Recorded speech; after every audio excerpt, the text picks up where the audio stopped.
श्री शिवाय नमस्तुभ्यं। ध्यान से अपनी एकादशी है। स्कंद पुराण यहां तक कहती है कि इस कथा के चरित्र को जो श्रवण कर लेता है उसको 26 एकादशी करना भी नहीं पड़ती। इस एकादशी की केवल ये कथा सुनकर ही वो तर जाता है।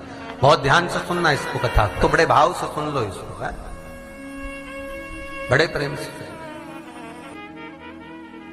इसलिए सारी एकादशियों में निर्जला एकादशी की महत्वता शास्त्र प्रमाण करता है महाराज।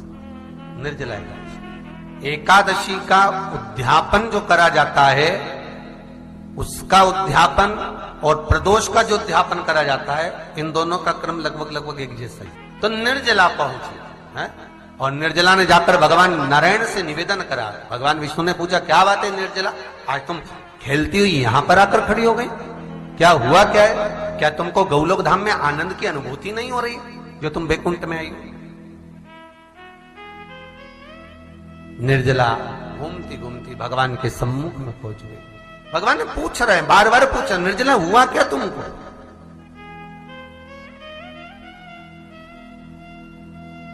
ए निर्जला, ए एकादशी, हुआ क्या है तुमको? क्या कारण है तुम्हारे यहां आने का, बैकुंठ पहुंचने का?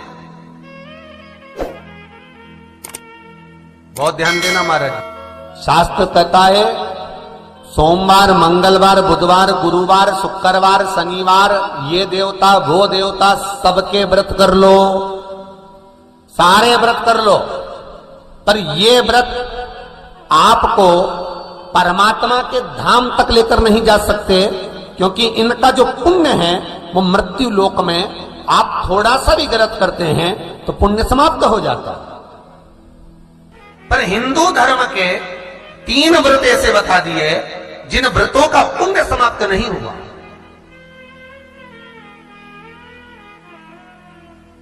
हिंदू धर्म के 3 व्रत ऐसे हो गए जिनका पुण्य समाप्त नहीं हुआ महाराज। क्यों? जिनका पुण्य प्रबलता में बढ़ता गया। पहले नंबर पर एकादशी, दूसरे नंबर पर प्रदोष और तीसरे नंबर पर शिवरात्रि। एकादशी भी 26 है तो प्रदोष भी जम के बोलते जाओ 26 है। शिवरात्रि केवल 12, केवल 12, और अगर अधिक मास की पड़ जावे तो ये 13, पर अधिक की आय सो 13 है। तो यहां शास्त्र कह रहा है कि 3 व्रत हमारे यहां जिनका पुण्य समाप्त नहीं हुआ, जिनका पुण्य प्रबल हुआ, बड़ा। इसलिए आज भी माता एकादशी का व्रत करती है, और एकादशी का व्रत कर कर अगर कोई जीवात्मा को देते हैं, कोई मर भी गया तो उसको एकादशी का दान देते हैं। एकादशी का उसको दान दिया है। महाराज निर्जला खड़ी है, पूछा क्यों आई हो, क्या कारण? निर्जला आई तब लक्ष्मी मैया उठकर निर्जला के करीब में गई। निर्जला बहुत सरल थी निर्जला। कहते हैं कामा एकादशी सबसे लंबी है। कौन सी एकादशी? कामा। फिर मोक्षदा उससे नीची है महाराज। और निर्जला जो है बिल्कुल छोटा स्वरूप है। निर्जला का मतलब देखा जाए तो केवल 2 चोटी करी हुई है। मस्तक पर भोर लगा हुआ है निर्जला के, माथे पर बिंदी लगी हुई है निर्जला के, सुंदर गले में तुलसी की मालाएं पहनी है निर्जला, हाथ में जो हाथ फूल जैसी माताएं पहले पहनती थी, आपको ध्यान में होगा, ऐसा बड़ा फूल होता था, अंगूठियां पड़ी होती थी, हाथ में ऐसा लगा रहता है। तो निर्जला हाथ फूल भी तुलसी के धारण करी। बड़ा सुंदर स्वरूप है माता निर्जला का महाराज। छोटी है तो माता लक्ष्मी उनके पास में गई और निर्जला से जाकर पूछा, निर्जला तेरे आने का कारण क्या है, तू बता। नारायण आपसे पूछ रहे हैं कि क्यों आई हो, किस लिए आई हो, क्या है तुम्हारे आने का कारण? निर्जला ने कहा, मेरी विनती केवल इतनी सी है मां कि मैं ये चाहती हूं कि मैं जीव के प्राण छूटने के बाद उसके प्राणों को जिस समय मैं लेकर जीवात्मा के प्राणों को परमात्मा तक भेजूं, बैकुंठ तक भेजूं, गौलोक धाम तक भेजूं, उस बीच में मुझे ले जाते समय कई नरक भी बीच में पड़ेंगे, कई स्थान ऐसे बैतरणी आदि के स्थान बीच में आएंगे तो वो स्थान में मुझे रोका ना जाए, मैं सीधे भगवान के धाम पहुंच जाऊं। ऐसी कृपा, ऐसी दया। जितनी भी माताएं एकादशी का व्रत करती, बहुत ध्यान से सुनना आज की कथा को, शायद जिंदगी में मिली ना मिली, पर ये कथा का रिश्ता तो बहुत ध्यान से सुनना। स्कंद पुराण यहां तक कहती है कि इस कथा के चरित्र को जो श्रवण कर लेता है उसको 26 एकादशी करना भी नहीं पड़ती। इस एकादशी की केवल ये कथा सुनकर ही वो तर जाता है। बहुत ध्यान से सुनना इसको, कथा को। सबसे पहला नियम एकादशी व्रत का, सबसे पहला नियम है कि आप जिस दिन व्रत करो उसके एक दिन पहले भक्ति का संचार इस हृदय में करो। भक्ति का संचार इस हृदय में कर लीजिए। जिस दिन आप व्रत करो, जैसे एकादशी का व्रत कर रहे हो तो दशमी के दिन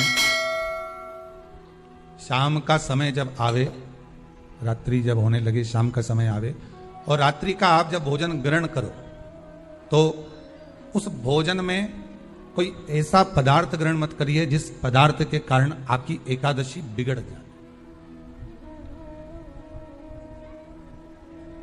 कोई बेकार भोजन में ग्रहण नहीं करना, श्रेष्ठ भोजन ग्रहण करिए दशमी। और एकादशी का दूसरा नियम बहुत ध्यान से सुनिएगा। जिस दिन आपकी एकादशी का व्रत हो उस दिन प्रयास करिएगा कि अपने हाथ से किसी भी वृक्ष की कोई पत्ती टूटे ना। अपने हाथ से किसी भी वृक्ष की, पौधे की, किसी भी वृक्ष की पत्ती अपने हाथ से ना टूटे।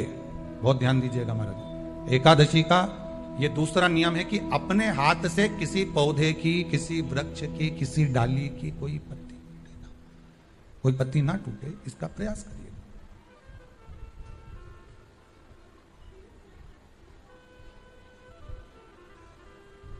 कितना सुंदर व्याख्यान कहा है, कितना सुंदर वर्णन है महाराज कि मात्र एकादशी का व्रत कर लेने पर, मात्र एकादशी का व्रत कर लेने पर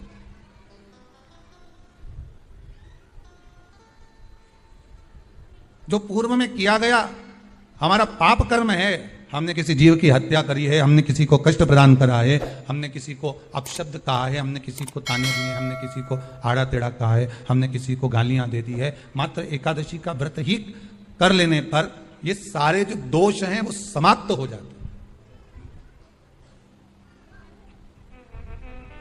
सारे दोष हमारे समाप्ति पर आ जाते हैं।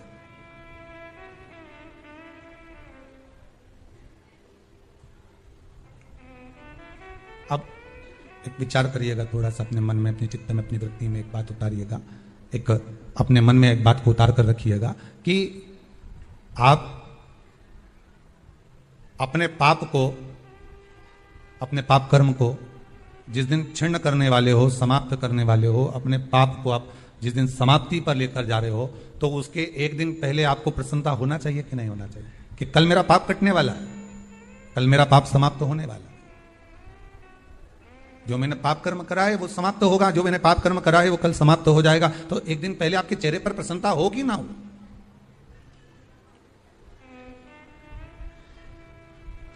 और चेहरे पर वो प्रसन्नता आपके आना चाहिए कि कल मेरा एकादशी का व्रत है, आज दशमी है, कल एकादशी का व्रत है, तो कल मेरी जब एकादशी का व्रत रहेगा तो मेरा ना जाने कितना कितना पाप, कितना असत्य, कितना कितना झूठ, कितना कितना प्रपंच वो समाप्त हो जाएगा। तो इसमें मुझे प्रसन्नता हो, इसमें मुझे आनंद था।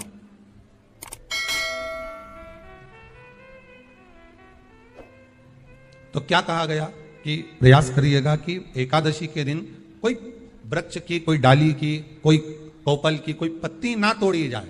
क्यों? तो कहा अगर उस पत्ती को हम तोड़ देते हैं, वृक्ष की पत्ती को या क्यारे में लगी हुई कोई डाली की पत्ती को हम तोड़ देते हैं तो एकादशी का पुण्य फल प्राप्त नहीं होता, एकादशी का कोई फल हमारे खाते में नहीं जाता, पुण्य फल प्राप्त। अब फिर भले तुम, चाहे तुमने मोरदन खाया हो, चाहे तुमने फिर चिप्स खाई हो, चाहे तुमने फिर व्रत का कितना ही सामान खा गए हो,